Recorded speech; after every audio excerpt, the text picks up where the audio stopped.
Now we're going to take a look at the note parameters that belong to each MIDI clip. Now if this were an audio clip, we'd be seeing a waveform picture down here and we'd be looking at sample parameters. We have the same launch and envelope for automation buttons down here, but this will be a note head signature type sign for the MIDI clips, and it'll be a waveform type sign for the audio. So we want to click on this and make sure we have these parameters visible.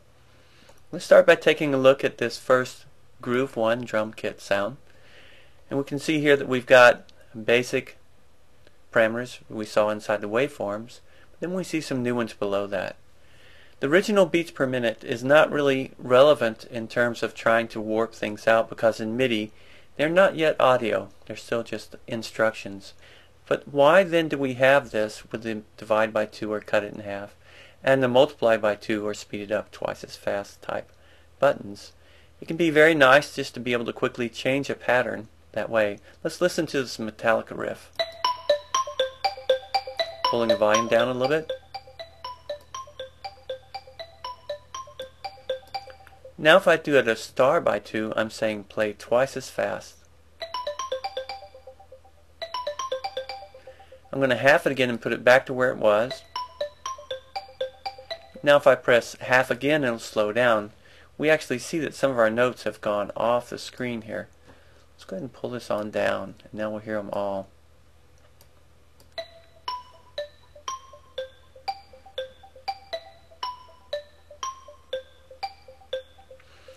Okay, so I'm going to undo that now and go back to our original.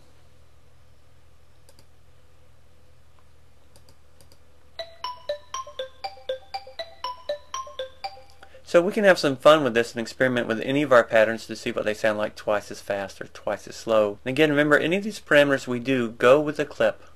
So if I pull this down and make a copy, I can alter it in any way I want. Okay, now back to Metallica riff.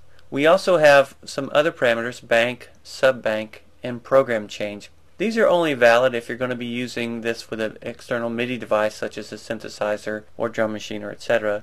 So I'm not going to go into this set of parameters for this introductory lesson, but I do want to go into these over here that are again familiar to the audio and work the same way. Let's turn the loop off and listen for a second. I'm going to play with spacebar. What if I told this to begin over here at bar 1, beat 3? Let's put the loop back on and listen. So now it starts with the repeated notes, and then loops back and plays the whole thing. Here we are at the beginning again. Now that's not very creative, but if we come to beat 2, measure 1, beat 2, now we've got something totally different. Let's launch and let's put a drum groove with that. So I launched Groove 1, and Metallica was already in launch mode.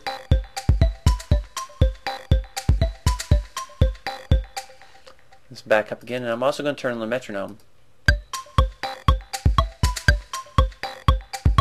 1, 2, 3. So we can turn the beat around very easily with that. Let's go back to Metallica. I'm going to stop the groove and go back to Metallica. So when we change the start point, it doesn't necessarily affect the length of things. I'm clicking, holding, and pulling down so we can see all these notes. The thing still says 1 bar long, but we're changing where beat 1 is. That's simply what we're doing. So if I pull it over here, I'm changing beat 1 to here. Let's listen to that. 1, 2, 3, 4.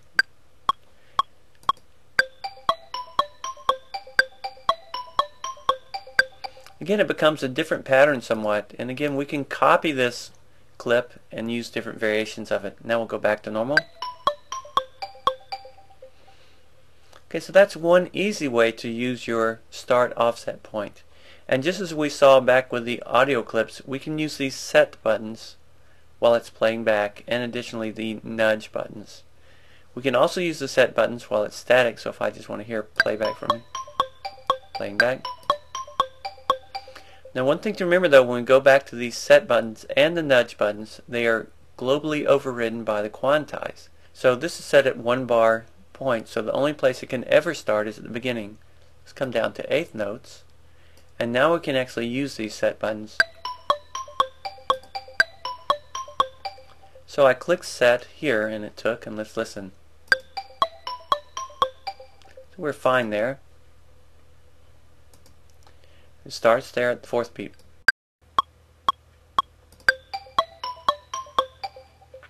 So you can see that we can use the set buttons for any of the loop ideas. We can also set the loop point to be somewhere strange also.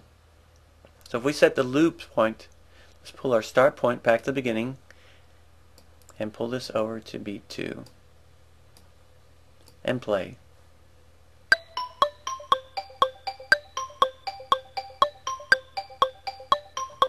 And I can also bring the end back and let's play.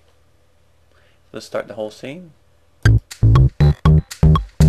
and add in the Metallica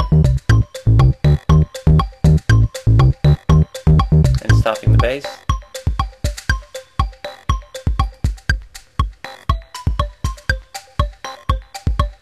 So we can see that anytime we launch this, we start at the beginning and then this fragment of a loop. So you can create some neat ideas by altering the length of both the loop end point and the loop start point and the basic wave start point. Now this is a little bit limited because this pattern is only 1 bar long, so you really want to experiment this as you get into longer bass patterns, rhythmic, bass, etc. This concludes our look at the clip parameters relating to the notes and MIDI editing.